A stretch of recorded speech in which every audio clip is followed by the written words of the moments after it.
You are listening to the Cycling Podcast in association with Rapha, the fastest clothing in the world tour, the home of cycling with character.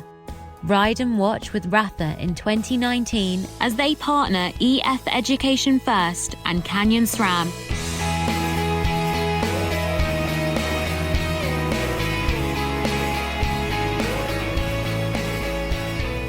Hello, my name's Richard Moore. I'm with Lionel Birnie. Hello, Richard. And Daniele Friebe.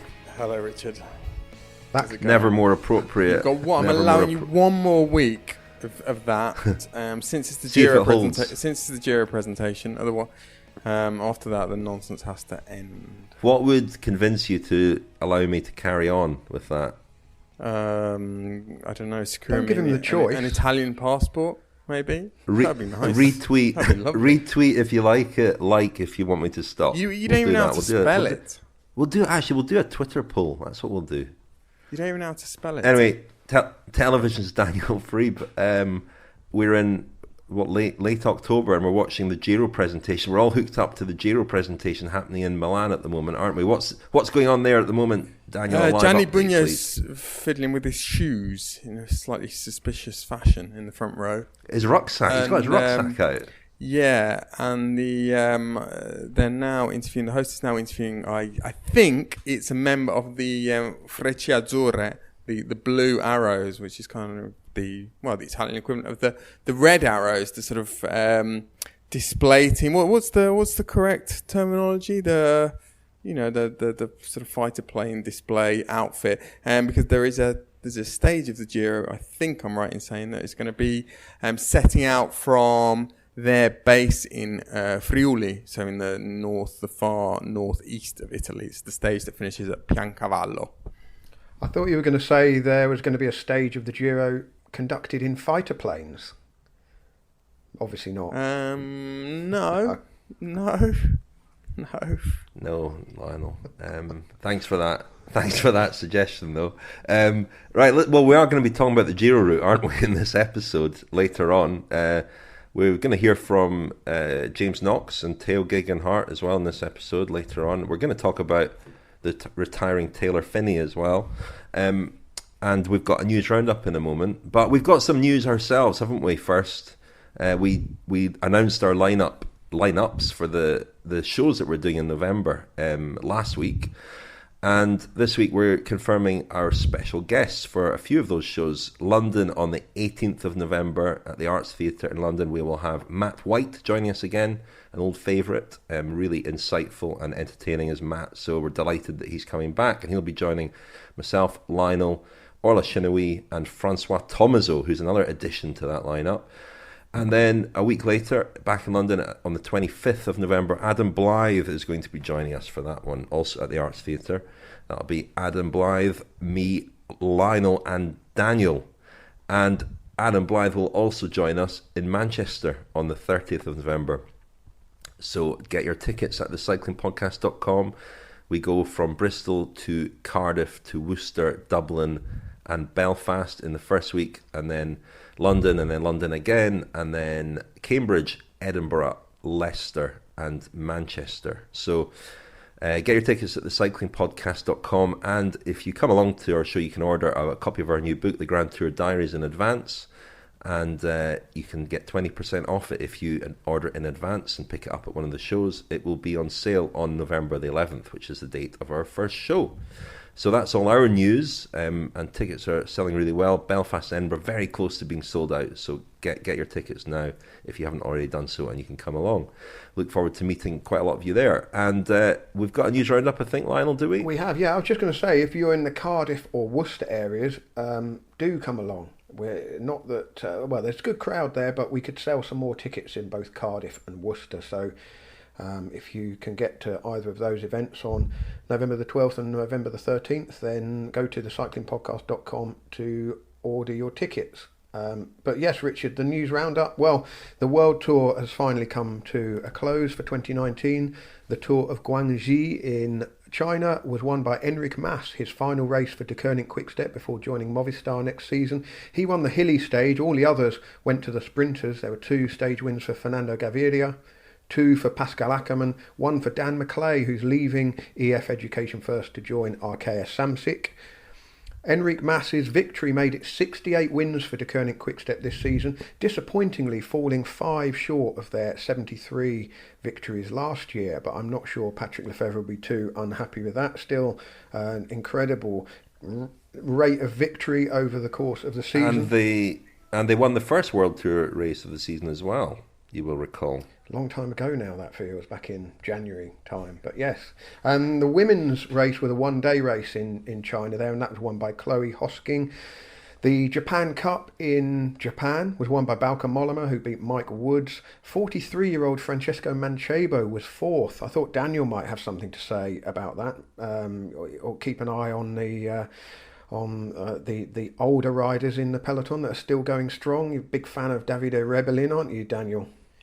Am I a big fan? I don't know. I'm a keen follower of him and his vegan recipes that he posts, and you can buy off his website for, I think the going rate is about 50 euro cents for one of his partners. Have you bought any? No, I haven't. I haven't, but they look splendid. Can you do that? Well, I think you can claim that back from the Cycling Podcast if you want to buy one and try it out. What would you like me to? What do you fancy? Do you fancy a dessert, a vegan dessert, some kind of, I don't know, vegan tiramisu? I think a nice spaghetti bolognese, please, okay. Daniel. A 3-course meal, please, Daniel. I think this could be a follow-up to the Cassoulet special from a couple of years ago. Daniel cooks a vegan recipe, vegan meal for 6, using Davide Rebellin's recipes. That surely challenge accepted, no? Yes. Anyway, moving on, Lionel. Okay, yeah, on the track, I know, big fan of indoor cycling, Daniel. The track season is well underway. The European Track Championships were held last week. Elia Viviani, who already has his sights set well on the Tokyo Olympics, won the elimination race there, and he's now racing on the track at the London 6-Day, which people can watch on Eurosport if they are interested in watching the 6-Day. Mark Cavendish is in action there as well, as is Caleb Ewan. We reported a couple of weeks ago that Eddie Merckx had a nasty fall on his bike while out riding with some friends in Belgium. He came out of hospital last week and is on the mend. Tom Bonen had a crash motor racing in Belgium. I don't know too much more about this story, Daniel. Is that something that's caught your eye? Did you even know Tom Bonen was now a racing car driver?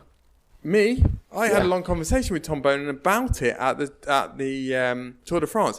It was quite embarrassing because after a couple of minutes of discussing this with him, and he's extremely charming gentleman, Tom Bonen, he indulges any kind of idiot who rocks up and asks him stupid questions about his motor racing career, because I knew absolutely nothing. I was under the impression that he was sort of, Sunday League level, kind of village, if such a thing exists, like village motor racing.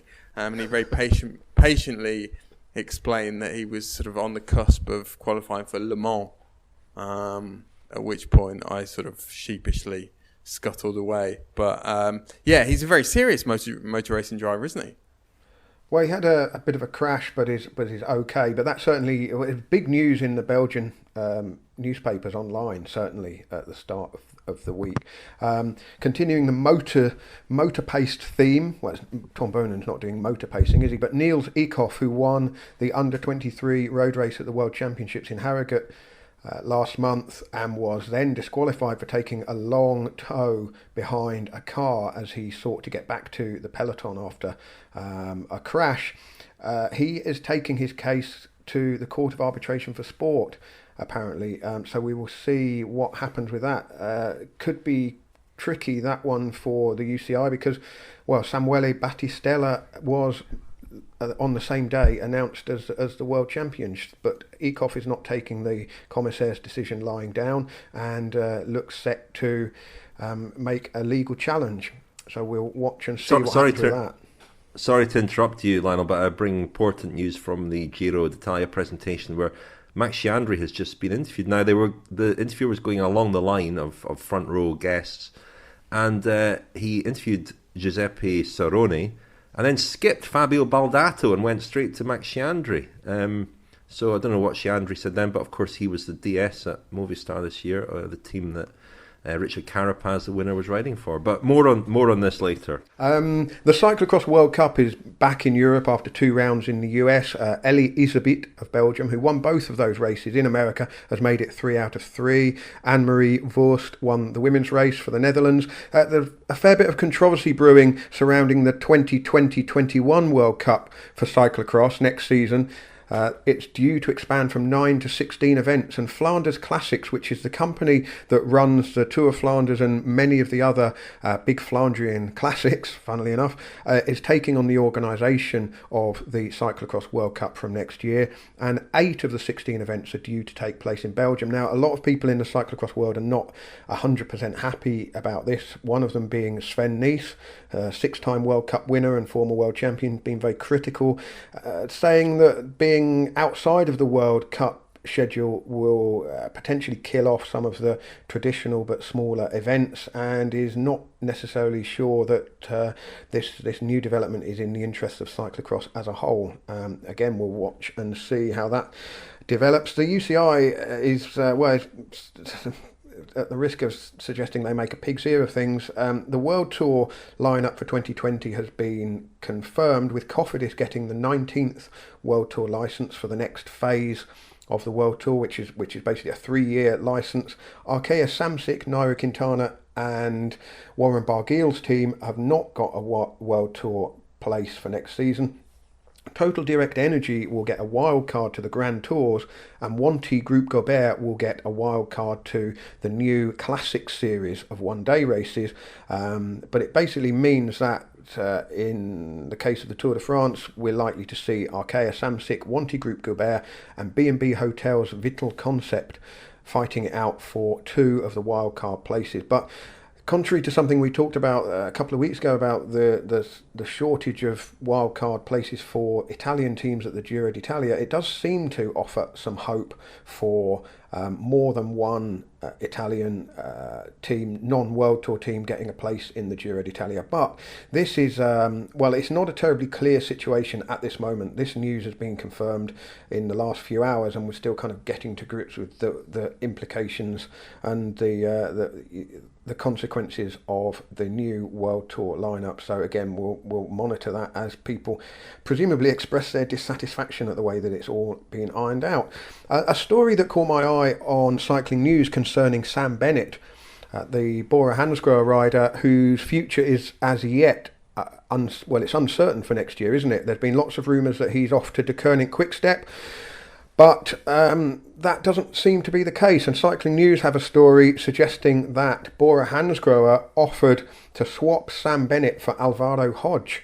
Sprinter for sprinter swap. Patrick Lefevre dismissed that. And finally, and we'll talk about this in the next part of the podcast, Taylor Phinney of EF Education First has announced his retirement. More about that after the break. The fastest clothing in the World Tour. The home of cycling with character. Ride and watch with Rafa in 2019 as they partner EF Education First and Canyon SRAM. It's difficult. I can only speak from a male's perspective, but it's difficult for the modern male to feel confident when wearing spandex and or lycra. My name is Taylor Phinney and I ride for EF Education First Pro Cycling Team. Therefore, your comfort and your confidence is essential when you're putting on your bicycle clothing.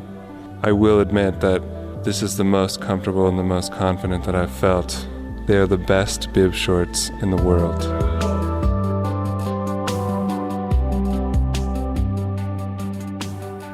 Yes, thank you very much indeed to Rafa, our title sponsor. Very grateful to them for their ongoing support, of course. And the voice there was none other than Taylor Phinney, of course, the EF Education First rider. Maybe the last time we'll hear that message from him about his Rafa bib shorts. But he is retiring, as you mentioned in the news roundup, Lionel. He's finished his excellent adventure and he's off on his bogus journey now. Come on now, Daniel. We are going to talk about Taylor Phinney in this part, I think.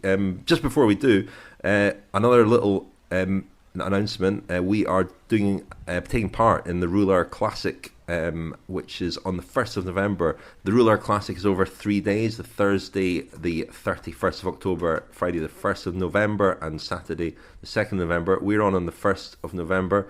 It'll be myself, Lionel, and Francois Tomaso, and we're really looking forward to that. It's a great lineup. Greg LeMond is among the galaxy of stars there. If you want to come and see us and others at the Rouleur Classic in London, go to rouleurclassic.cc, rouleurclassic.cc. Tickets still available, but we look forward to seeing a few friends of the podcast there. It'll be a good warm-up for our grand tour.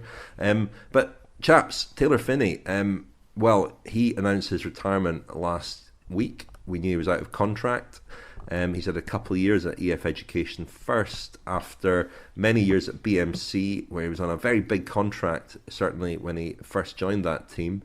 Had a terrible crash a few years ago in the US Championships, and really did some serious damage to his leg, and there were very serious questions about whether he would come back to the sport at all. He did, and posted some decent results, top 10 at Paris-Roubaix, but perhaps never got back to the level that he was at when he was talked about as a future Paris-Roubaix winner. I remember following him, BMC at a team time trial on one occasion. I think it was the Tour of Qatar in 2013. I was in the car following him and his team, and for the length of that race, he basically just sat at the front, and I think they might have won the stage if I remember correctly, but he just sat in the front virtually the whole way. It was almost an individual time trial. He was incredibly strong, big, powerful rider, but he retires at just 29. I think he's got other strings to his bow, as you hinted at, Daniel, but a lot of coverage of Phinney's retirement, as you probably expect. I made a facetious little comment on Twitter. You did. Very contentious. It was very unfair, I thought. Very unfair. Yeah, well, it wasn't. There was no judgment in it at all, or comment. It could be read in any way that people wanted. I just contrasted the reaction to Taylor Phinney's retirement to that of Simon Spivak. If you look at just their palmares, Spivak's got a better record. He's won more bigger races, but I don't know if people realised or even noticed he was around when he was around. Never mind that he's just recently announced his retirement. Phinney is a very different beast, wasn't he? So you've thrown another grenade now. You've taken the pin out of another grenade, and you've run for cover yet again. Well, no, I think you're right, Rich. I didn't quite appreciate what kind of an upward curve Taylor Phinney was on before his crash, which was I thought we were talking about Simon Spivak. 2015. Well, we will in a second. I'd sort of forgotten how kind of meteoric his rise had been in his first 3 or 4 years as a professional. I think one of the results that really stood out for me was I think his second place in the World Championship time trial in Valkenburg. Was it in Valkenburg? Yeah, it was. Just behind Tony Martin, a few seconds behind, 5 seconds behind. And the next rider in third place was Vasil Kirienko, who was a minute 44 behind. And that was really when Tony Martin was at his absolute peak.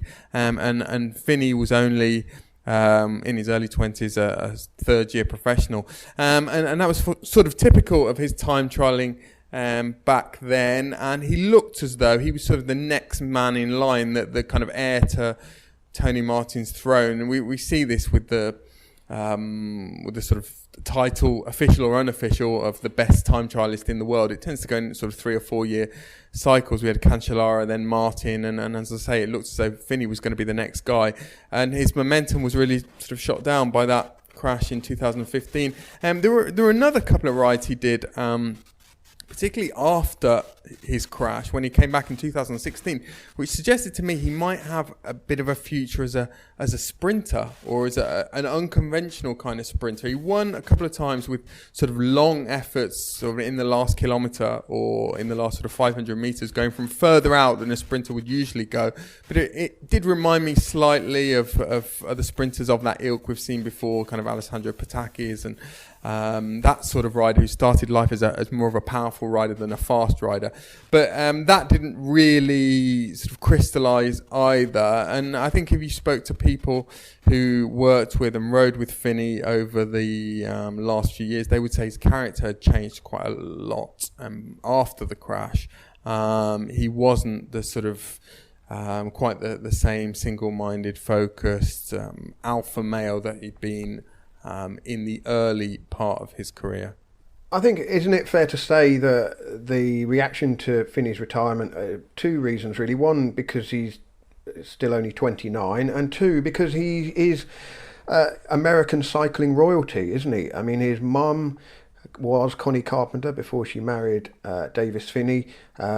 She won the first Olympic road race in 1984, and Davis Phinney, of course, Tour de France stage winner, and so has the genetics to be a top level rider. Was kind of one of Jonathan Vaughters' pet projects, wasn't he, from a young age, taken onto the Slipstream team at I think the age of only 15 or 16, and then there was a bit of a tug of love over him between Vaughters and Lance Armstrong, because Phinney then moved on to the Trek Livestrong development team and made his way into the World Tour from there, and won the prologue of the Giro in Herning in Denmark when still only 21. And so the talent was there and was obvious. And even when you look at back-to-back wins in the under-23 Paris-Roubaix, I was looking at the type of riders that finished behind him, and you wouldn't sort of say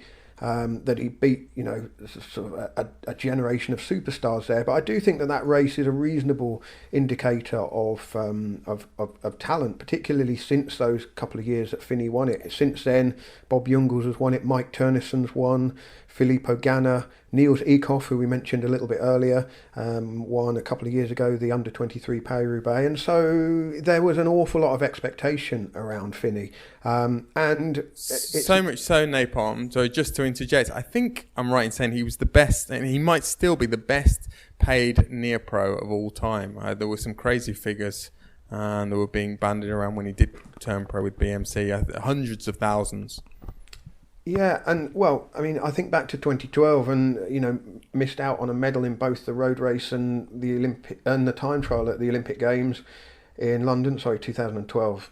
That was. That clearly it was a career that threatened to be great, but then that terrible crash at the US Pro Champs in 2014, really set him back several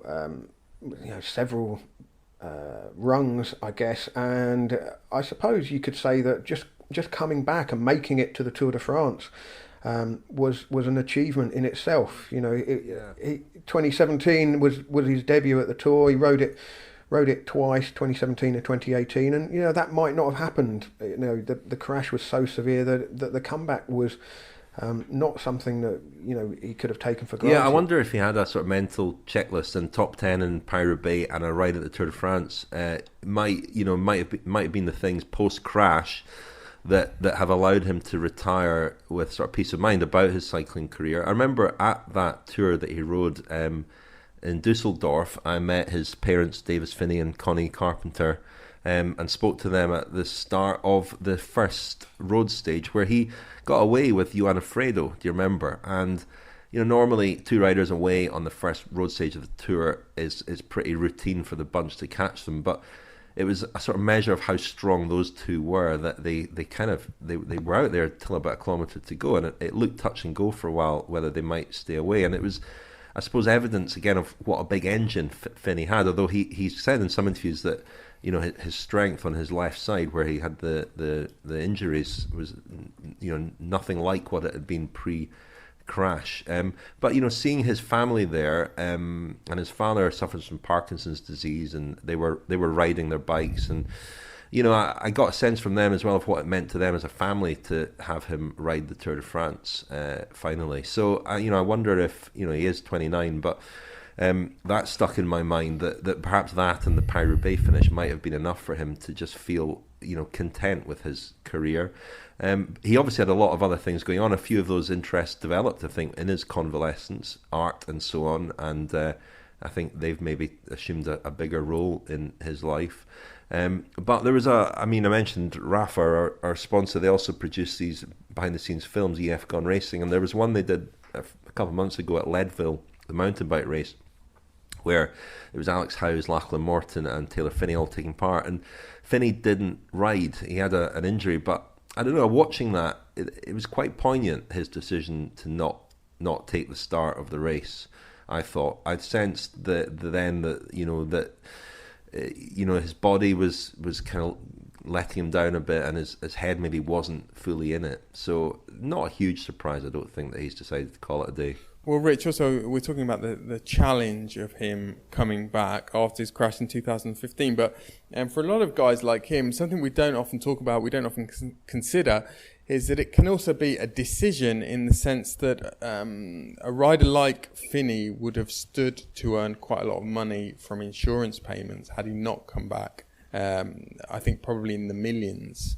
And that was a decision he had to take, and I suppose that's worth bearing in mind. There were times over the last 2 or 3 years when you felt his mind and his motivation were elsewhere, but he was certainly motivated enough, felt stimulated enough to want to give it another shot, and I suppose he deserves quite a bit of credit for that.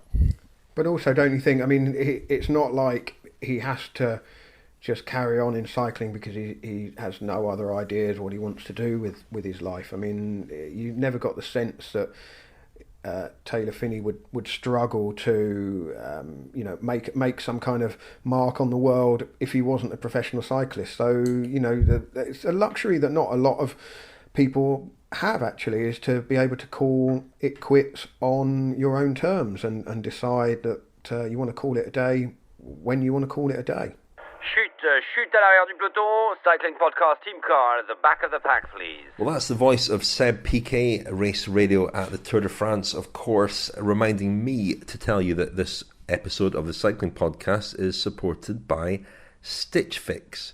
Now, Stitch Fix is a company, an online styling company, that helps you find the perfect item of clothing or items of clothing. We all know that shopping can be a bit of a pain, don't we, Lionel? It's all a bit overwhelming. Dressing rooms are unpleasant. That's why Katrina Lake, a Harvard graduate who wanted to dress well, but without the pain of shopping, started Stitch Fix. It's an online personal styling service that takes the work out of dressing well. It's fun and light touch.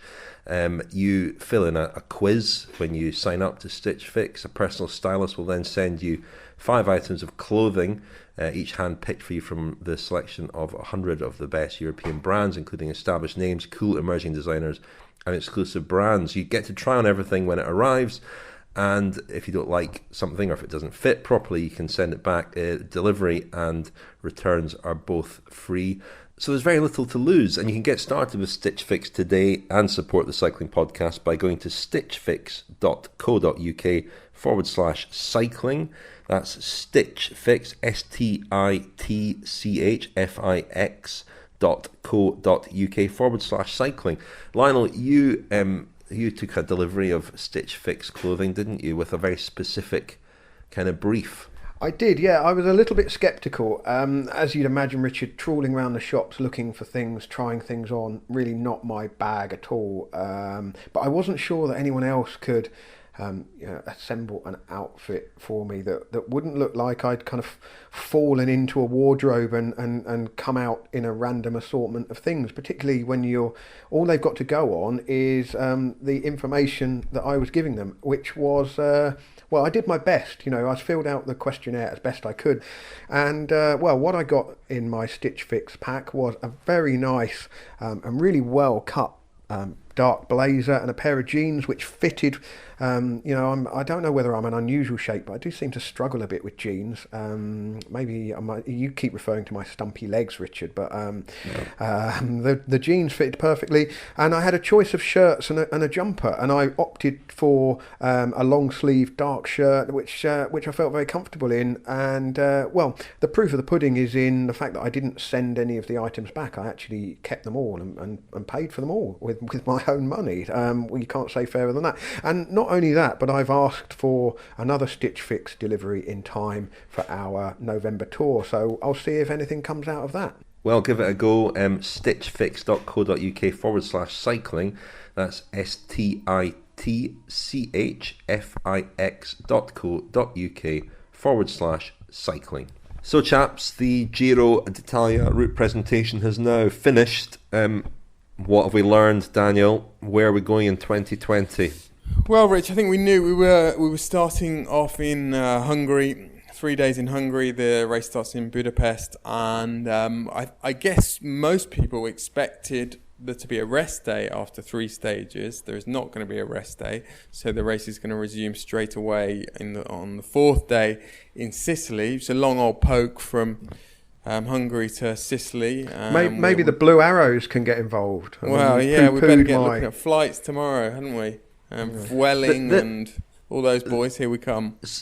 Sorry to interject already, but I met a couple of DSs coming out of a team meeting at Il Lombardia the night before Il Lombardia, where they'd been told this by RCS, or told the arrangements for the transfer to Sicily. And they were pretty unhappy because it's going to put a big strain on riders and resources, you would think. So the riders apparently the stage in Hungary, stage 3, will be finish at a normal time. The riders will then all eat together, apparently, and then fly to Sicily. And the stage the next day will start at 2 p.m. in the afternoon. And I was told that Sicily have a long-term agreement with RCS to have the Giro going there quite regularly over the next few years. But it also owes to a new UCI rule, which is that there can only be an early rest day, i.e. in the first week, I think, or maybe first week or 10 days, every 4 years. So a Grand Tour can only apply for that every 4 years. And the Giro, although the rules only just come in, the Giro did it last year, of course, with the start in Israel. And that seems to have scuppered their presumed plans to have an early rest day next year. I mean, this is a ridiculous rule. I mean, what's the point of this rule? I mean, the races are under pressure for commercial reasons to seek new ground, to take the races to places that are willing to pay to host the starts. Well, the money. Somebody suggested to me, Lionel, that the rule may have been applied through pressure by ASO. This is scurrilous rumour and gossip, but ASO, mindful of their position as the premier Grand Tour, are looking at the Giro and what they're doing with their ever more exotic starts, and they're just kind of pulling rank a little bit, because it's not something the Tour has done at all. So, Rich, we have our 3 days in Hungary. 3 flat stages. First stage is a time trial, and then 2 stages for the sprinters. We know Peter Sagan's going to be there. It's about an hour from. We're going to be about an hour from the Slovak border when we start in Budapest. So there'll be a lot of Sagan fans, and then 3 days in Sicily with a mountaintop finish at Etna. A different climb of Etna from the last time we went up. It's a long climb, I think about 17 kilometres, pretty steady, or about a 7% gradient. So a good test. And thereafter, there's another tough stage a couple of days later in the deep south of Italy. And then there's a long stretch of what look on paper to be relatively flat stages. Now, last year at the Giro, and we all felt, didn't we, that the Maravegni had kind of under-egged the pudding in terms of difficulty, in terms of drama, particularly in the early part of the race. And looking at this year's Giro route, the sort of general profile, you might be forgiven for reaching the same conclusion again. It looks certainly less undulating than Giri of the last 10 years. I mean, if you sort of zoom in a little bit, there are, in that middle week, there are some gnarly stages. The stage to Tortoreto Lido on the Adriatic coast. There's a difficult finish that day with a little climb that the race is going to go up 3 or 4 times, I think. And then the sort of Pantani stage, what people will call the Marco Pantani stage, Cesenatico to Cesenatico, goes inland on a lot of the roads that might be familiar to listeners who have done Nove Colli Gran Fondo, a very famous Gran Fondo that takes place near there. Not high climbs, they go up to sort of 500 to 800 meters, but they're steep in places and quite difficult. So that will be a challenging day. And then we're into the tail, the sort of rattle of the snake, with 5 consecutive very difficult stages. There's the wine stage, Napalm. It's a Prosecco wine stage. We've already had a Prosecco time trial in the Giro, which was in, I think, 2014. Am I right in thinking? 2015. And it was a time trial won by Vasil Kirienka. The difference this time is they're calling it the Prosecco Superiore. So, I think that's just a fairly gratuitous way of differentiating it from 2015. I would have been more impressed if they'd called it the Cartizze stage. Cartizze is the Superiore, the best Prosecco you can get, but Cartizze is just one small little hill outside Val d'Obbiadene, which is Napalm. You're a bit of a Prosecco expert now, aren't you? You know this. No. I'm still very much champagne when it comes to the fizzy wines. We introduced to one sparkling wine a year, didn't we? A couple of years ago it was Franciacorta. Last year you had your champagne crash course, didn't you? With not Laurent. A crash course, Daniel. That was a full immersion. Well, there you go. And then this year I wallowed in champagne, Daniel. Don't you bathing in champagne. We're back to the old Prosecco. And then, so after that time trial, we've got 4 hilly stages. Piancavallo, you'll remember there, Nairo Quintana took the pink jersey, short-lived that was, a couple of years ago. Remember, Rich, we had a fantastic rendition of the Nairo Quintana song by Dino Zandegu at the summit there. So that's a summit finish in Friuli. It's a long climb, quite a steady climb, but the kind of climb that does quite a lot of damage. Then there's a stage to San Daniele del Friuli, very famous for its ham. Napalm is kind of the hipsters' Parma ham, nowhere near Parma, but it's very similar, kind of cured ham. San Daniele, and that's going to be an interesting day because there's a difficult climb sort of just outside Udine that the race is going to go up 3 times, the Monte Ragogna, I think it's called, and then 2 mountain stages. One, Madonna di Campiglio, infamous because that was where Marco Pantani was kicked out at the 1999 Giro d'Italia, and that sort of precipitated his downfall. So there's a finish there. The following day, the race goes up the Stelvio, and then comes down the Stelvio into Bormio, and then turns up to a new finish, which is called the Laghi di Cancano. Not particularly remarkable or difficult climb, but a climb nonetheless after Stelvio. One more flat stage, through Piemonte, finishing in Asti. Napalm, hopefully we'll be staying that night in the hotel we were last year in Barbaresco. Have a lovely glass of Barbaresco that night. Then I'll be off because this year, unusually, the Dauphiné starts on the same weekend that the Giro finishes, and I'm going to have to be at the Dauphiné. So I'll be gone. The buff, you'll be brought back in, tactical substitution. I might be there already. You might be there already. You might well be there already. The grand finale, really, and where the race might well be decided, is in the last mountain stage through the Alps to Sestria, and it'll be going over the Colle dell'Agnello, 2,744 meters, just slightly lower than the Stelvio, and it'll go over the Isoard, the Monginevro, and finish at Sestria. And that's it. There will actually be another opportunity to gain time in the final day time trial to Milan. So 3 time trials in total, not a huge amount of, not a massive number of kilometres against the clock overall when you add it all together, but still 3 time trials.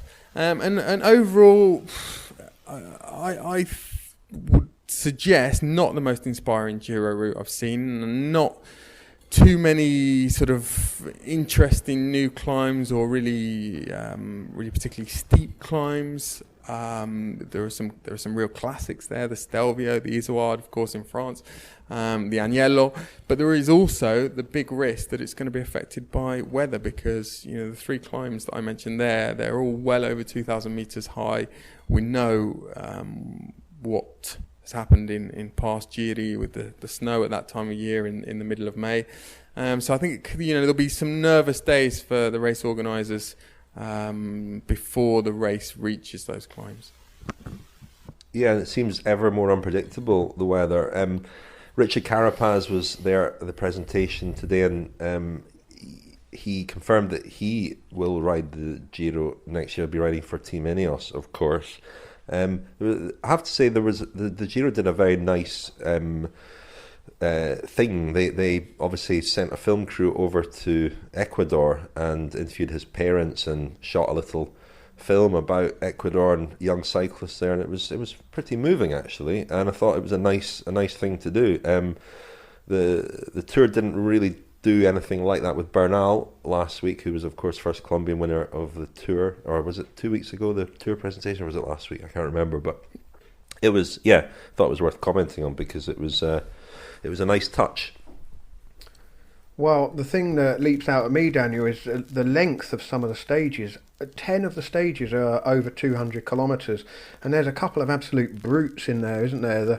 The flat one to Asti, 251 kilometres. I mean, that seems excessive on the final Friday. It's not going to be popular, is it? That's not going to be popular, I don't think. No, not sandwiched between 2 5-star mountain stages, which are also 200 kilometres and a bit long. Well, one's 200 kilometres to Sestria, and the other is 209 kilometres, the one that goes over the Stelvio. That looks like pretty unpopular scheduling to me. But also the kind of, the back-to-back 200 kilometre plus stages in the first week. I suppose it does balance out a little bit with some of the shorter ones. But if the payoff for your short stage is, or rather the reason for one of the short stages is because everyone's got to fly from Hungary to Sicily, I mean, that doesn't give the riders a lot of downtime. So it's a funny one, and there's a lot of coastal riding as well. Chiro will be happy, I guess, with plenty of beaches on the way across the bottom of the foot and then up the back of the leg. But it's an interesting route in the sense that the first big test for the climbers comes nice and early on Etna, a different way up. We've seen they seem to be making regular visits to Etna now over the last few years. So and it's good that it's not just the same type of stage each time, the same type of climb. But yeah, I just think that the Giro's big conundrum there, getting from Hungary to Sicily, it'd be fascinating to know how they sort of come up with that, because driving from Hungary, they could have made their way straight across, couldn't they? They could come through Slovenia. I mean, you could. It's 550 kilometers from Budapest to Trieste, and that would be an interesting, 3 days you could do that in, couldn't you? By stage 4, you could be in Trieste and then working your way down to Venice. And I guess what has hamstrung them here perhaps is this commitment to go to Sicily. But why not finish the Giro in Sicily on Etna? Wow. In the crater. Why not finish in the crater, Rich? Yeah, absolutely. Why not? That'd be exciting, wouldn't it? It would.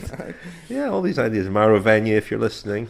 Wow, yeah. I mean, that's something that would definitely give the Giro some a very strong identity. But on that issue of identity, it seems to me that they are, and particularly Vegni has really decided that this is going to be the length of the stages, and this kind of almost throwback nature of the Giro is now going to be its identity, with these kind of classic climbs, names that we've all heard and kind of revered over the years, the Stelvio, the Izoard, very long stages. But I'm not convinced. I'm not convinced that you see the attrition that we're often told we're going to see. For example, last year, the balance of power was established quite early on, after about 10 stages. Carapaz was clearly the strongest in the race after about 10 or 12 stages, and we didn't really see that much kind of yo-yoing and people blowing up spectacularly at the very back end of the race, did we? And I think that's what they want to see. They want to be able to show that to people and say, look, this is what happens when you wear people down with very long stages. The real sort of cream rises to the top at the end. But I'm not sure that it makes all that much difference. And another thing that jumps out at me is that the transfers, we always hear complaints, from the journalists and also the riders about the transfers at the Giro, and indeed all of the Grand Tours, but particularly at the Giro, and I can see some gnarly ones here as well. Not necessarily 300-400 kilometre ones, but just ones that could take 2 or 3 hours every evening. So it's going to be a long old slog.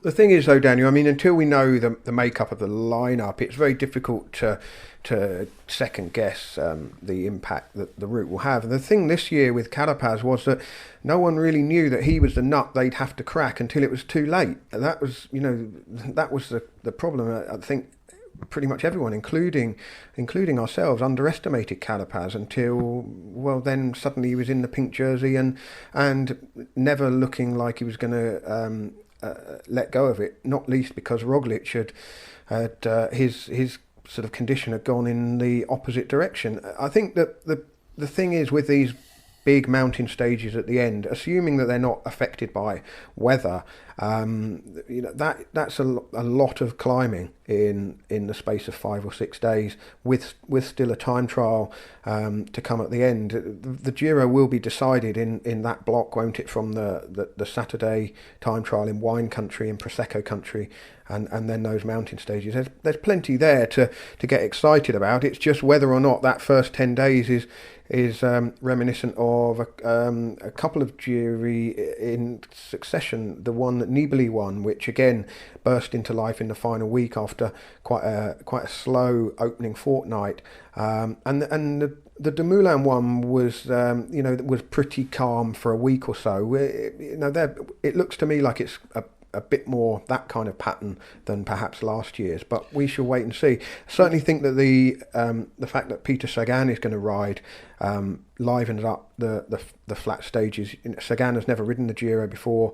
The chances are that he could, if he were to go all the way to the finish, he certainly could win a stage or two, and could win the purple Ciclamino jersey for the points competition, and at least maybe sort of it might make the race for the green jersey at the Tour de France a little bit more interesting if Sagan's already got the Giro in his legs. I think one thing we can say, Napalm, and what's going to be a talking point over the next few weeks, obviously, is the super teams, the Jumbo Vismas and the Ineoses. Who are they going to pick for the Tour? Who are they going to pick to the Giro? How they're going to divide their resources? And I think maybe this Giro route might help them to make up their minds, in the sense that it's very different from the Tour de France route. We talked about how climb heavy that was throughout, from the first couple of days in Nice. This looks quite different to me, and the time trialing, the extra time trialing, I'm just counting up the kilometres. It's going to be over 50 kilometres of time trials in the Giro. So you would think that that sort of pushes Tom Dumoulin in the direction of the Giro. I always feel that it's a race that he always wants to do, and he's always reluctant not to do it. That said, Roglic is also a brilliant time trialist, so I'm sure he'd be quite happy to do the Giro. And as far as Ineos are concerned, I think there's been a lot of talk of Geraint Thomas targeting the Giro. Well, with that amount of time trialling in the route, I think he'll be quite happy with what he's seen today. The Cycling Podcast is supported by Science in Sport. Science in Sport. Fueled by science. Thank you very much indeed to Science and Sport for their support of the Cycling Podcast, and still offering 25% off to you, the listeners, if you go to scienceandsport.com and enter the code SISCP25. That's SISCP25 at scienceandsport.com. Now, in this final part, we are going to hear a couple of interviews. Just before we do, we recently released our Friends Special, the road trip from the Tour de France. That was, I don't know what would you call it, Lionel, offcuts. It was conversations that you, me and Francois Thomazeau had in the car at the restaurant table in the Laurent Perrier Champagne Chateau and in other places. And that's a 2-part episode available to Friends of the Podcast. We've got a final Friends of the Podcast episode coming out in 2019. And that's the idea that has been suggested by one of our high-paying friends. They all submitted ideas before the tour. We went through them at the tour. That conversation is part 1 of this special, and part 2 will be the idea itself. I'll not reveal yet what that idea was. And you can still become a friend of the podcast for 2019 at thecyclingpodcast.com. And the final Friends Special of 2019 will be followed by our Friends programme for 2020, which should be rolling out in the next month or so. Shall we hear these interviews? I did a couple of interviews with 2 young riders the day before Il Lombardia, James Knox and Geoghegan Hart. James Knox we followed pretty closely at the Vuelta a España. He kept an audio diary for us. People, I think, enjoyed his insights into the race. He finished 11th in the end on GC, and it was a pretty eventful final week for him. So caught up with him a few weeks after that race, and also Geoghegan Hart, who had a very different Vuelta and a very different season, just to get both of their thoughts on how they felt their season had gone. First James Knox, then Geoghegan Hart. Was this always in the plan? I can't remember. You spoke to you at the Vuelta about what you were doing after the Vuelta, and I think it was a bit up in there, but was this week of racing one that you were always going to do? Yeah, actually I think I knew about finishing the season in Lombardia since maybe around the Giro, so this was always a plan. I mean, there's a lot of uncertainty at the end of the Vuelta about whether I do the Worlds, and that was basically the only thing that was going to change. Did you feel that you missed out on the Worlds? I don't know if you watched much of the race. I watched it from the comfort of my own sofa.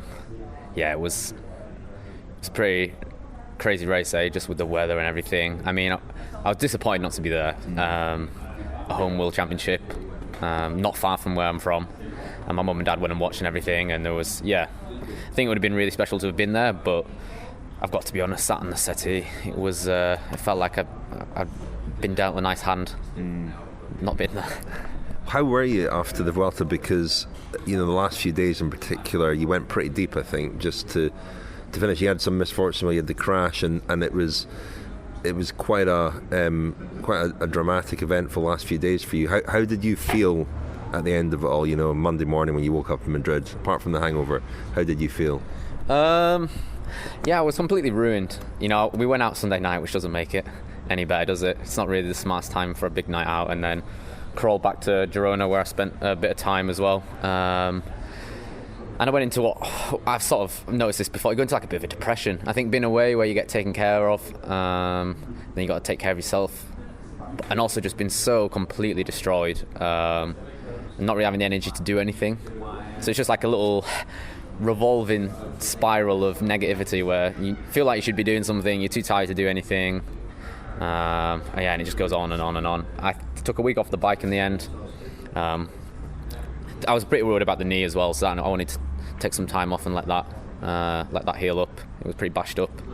But yeah, I think it's definitely the most, I can't really say tired either, because tired isn't the right word. It's just wasted, you're just so completely done with everything. And I went into a little hole for a week, 10 days. I made the terrible decision of organising with fellow Cumbrian Mike Donovan to move apartments in Girona. He was coming back from Tour of Britain, and I was coming back from the Vuelta, and it was like the only time that seemed to fit for us both to just make this change. And I made Mark do most of the work, to be honest, because I just wasn't up to it, and he basically carried me through that, so apologies to him. It's interesting you say about that. I mean, wonder if an aspect of it is that the Vuelta seemed to sort of ratchet up for you as the race went on in that final week with the crosswind stage. You know, you were kind of at the centre of a lot of stuff that was going on, and then the crash, and then the struggling through the stage and trying to hold on to your top 10. You must have find yourself kind of caught up in a sort of story around yourself as well that a lot of people were following. Yeah, that's a strange way to put it. I didn't think of it like that. I mean, I guess you're always just focused on your own narrative, aren't you? So I didn't really think about it being important, especially the way the first 2 weeks went, where I just sort of floated around in no man's land, just sort of hovering. I think maybe after that second rest day, just sort of, or coming into that second rest day, just got to get into the top 20, and then that maybe, actually just that second rest day was where I got into top 10 with that breakaway, and then it was suddenly breakaway before the rest day, crosswinds after, another mountain stage, the day I crashed, then the final day to hold on. So that was a really, really full-on way to finish, and you know, a lot of intensity in that. Yeah, and especially because I felt like I rode into some really good form. The first week I wasn't particularly feeling great, and then completely just left it all, you know. Wasn't sort of, I never really had any of those days where I never completely sat up, you know. I wasn't expecting to ride that sort of race. I had no ambition of riding for GC. I just sort of went there, see how it would go, hoping to get in some breakaways. Managed to do that, but also stay up there for GC. So, you know, I think it's a big thing finishing a 3-week Grand Tour, let alone, you know, racing every day, which is, you know, so sort of 2 for the price of 1 there. You know, I've managed to experience both in my first finish. So, I'm not surprised that I was completely destroyed, but it doesn't change the fact how much it gets you. Yeah, and do you reflect now on it, on the whole race, and especially the way that you raced in the final week with satisfaction? Yeah, of course. You know, it would have been nice to finish in the top 10, but I'm not at all disappointed with 11th. It's pretty crazy to think about, you know, to say that I came 11th in a Grand Tour. I never thought that would be possible only a couple of months ago. So really, really satisfied, and you know, moving again in the right direction, just step by step every year seems to be a lot of positives to take. Does it give you a taste for Grand Tours and Grand Tour riding? Is that where you think you'd like your career to go? I mean, sort of guess I can imagine that now, what it's like. You know, I certainly feel like I'm a long way off the level of those guys climbing and everything. The way that Roglic, Pogacar, Lopez, Valverde, you know, they're just flying up climbs day after day after day. That feels like a completely different world. But, you know, I gave myself some idea what it takes to ride hard for 3 weeks, and, you know, seem to have sort of sussed out that I'm a stage racer so far with decent rides here and there. So we'll see how it develops, but, you know, there's a long way to go. Theo,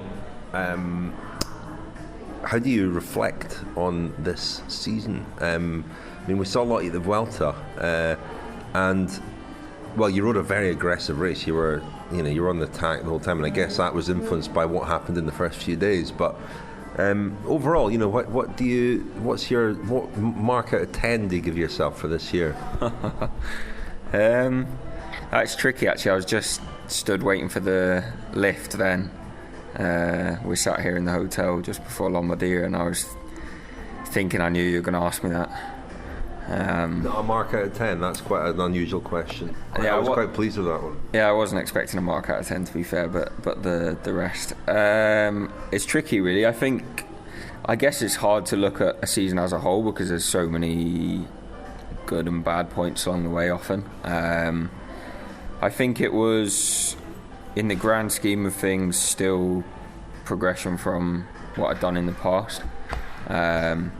So yeah, perhaps maybe like a high 7s if we're going into decimal places, or like a solid 7 if we're sticking to the real numbers. But it was a tricky one. I think there was a lot of really good races where perhaps, you know, if I'd been a little bit in a different role, then I might have picked up maybe 4 or 5 wins instead of 2, and then that kind of changes the whole complexion. But as it was, my 2 big targets of the year went pretty horribly, so that also puts quite a sour note on the season. So it's a strange one really. But I still got my first pro win and GC podium, and I think I was really close in Poland as well, even to taking the win. Obviously Pavel did in the end, but that was another good race. So yeah, it is a really tricky question, I think. 7 seems quite harsh because you did win races, which not a lot of riders don't win races. But at the Vuelta, have you any close to understanding what happened in the first week? Because you were obviously, the form was there, we saw that, and you seemed to be riding almost on anger the rest of the race. Seemed to be frustration was driving you, and you were clearly capable of riding with the best guys in the race. What went wrong in the first week?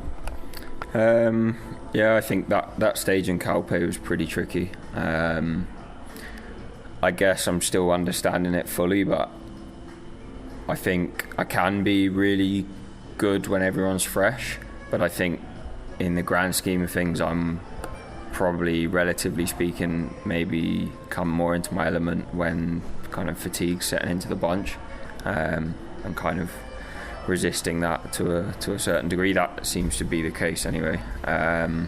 So obviously that Calpe stage was the first proper stage, really tough day, and I was just exploded in the heat, which was actually unexpected because I'd been feeling really good and put quite a lot of emphasis on it in the weeks before, but the old Scottish-Irish gene pool perhaps wasn't there.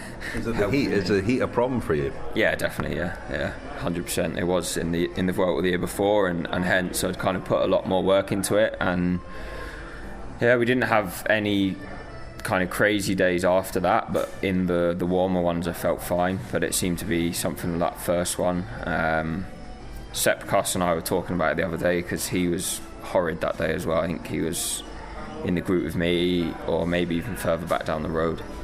And he was obviously flying the rest of the race, and he said he just had an awful day as well. So I just booked a test today to go and do some testing with a specialist in the UK, which is all based around sodium, so that'll be interesting. I've never done anything like that before, so maybe I won't learn anything, but that's the aim. Try use the off season to pick up on points like that, and I think if it had only been that day it would have been okay. I mean, like Marc Soler was in my group that day and he finished 9th on GC. But then, whatever that first summit finish was, 3 days later, I was up all night in the bathroom and then pretty violently throwing up all morning. So, that was the first time I've ever raced with kind of completely empty body, really. So it was a new experience, but that was a good way to cap off a horrendous first week, really. Well, you did pretty well considering. I mean, does that knowledge influence race programme decisions next year? I mean, you went to the Giro this year, but would you be more likely to maybe look at the Giro next year? Because obviously the heat tends not to be such a factor there. Yeah, I think so. I think, in principle,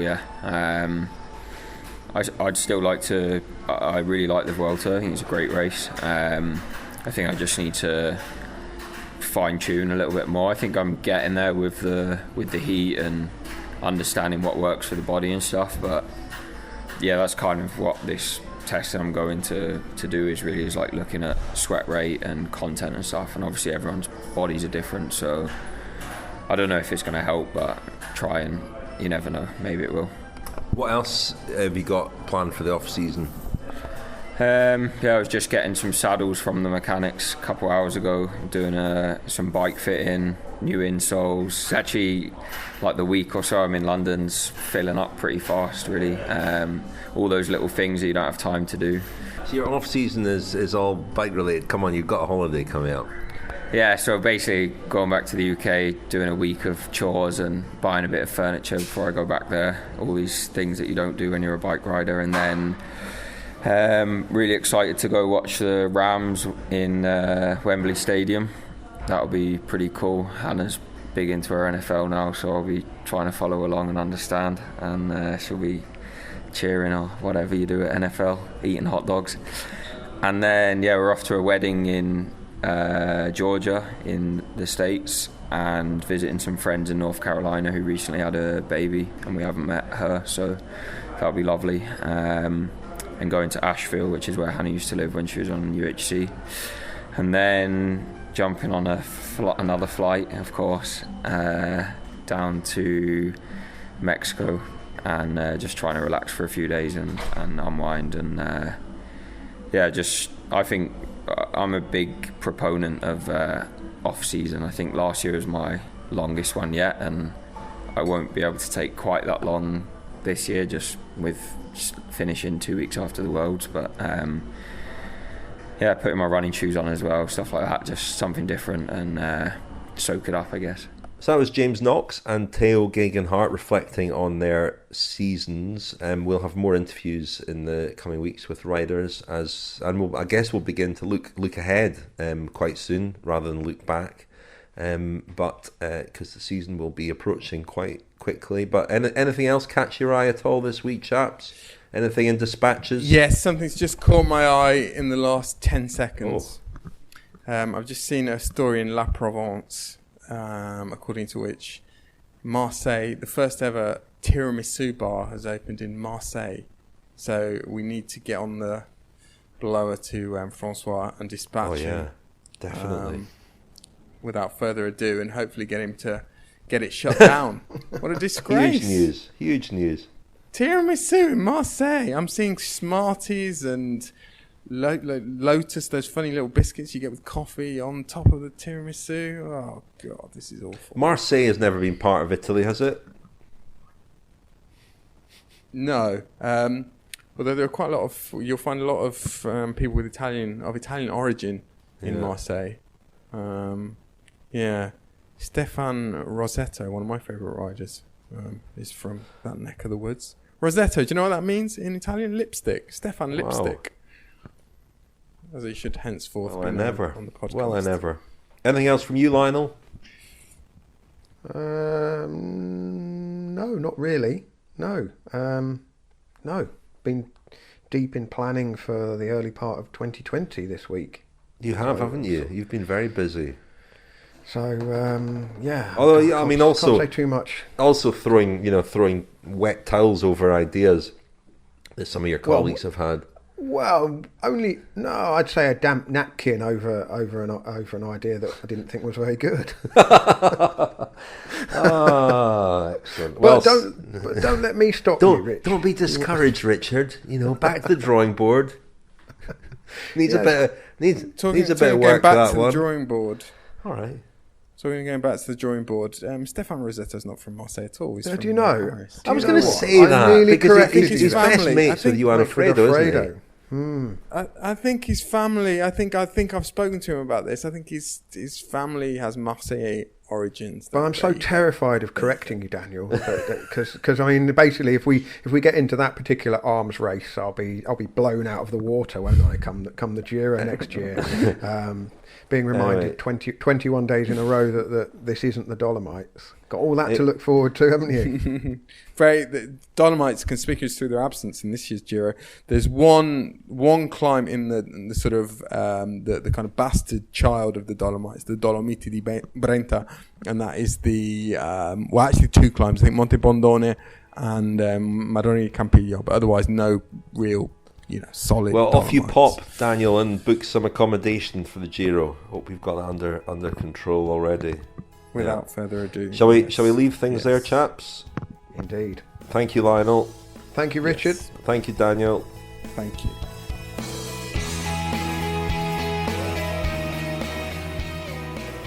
You have been listening to The Cycling Podcast. Subscribe to our newsletter at thecyclingpodcast.com to get all the latest news and special offers delivered straight to your inbox. This episode was edited and produced by Tom Wally.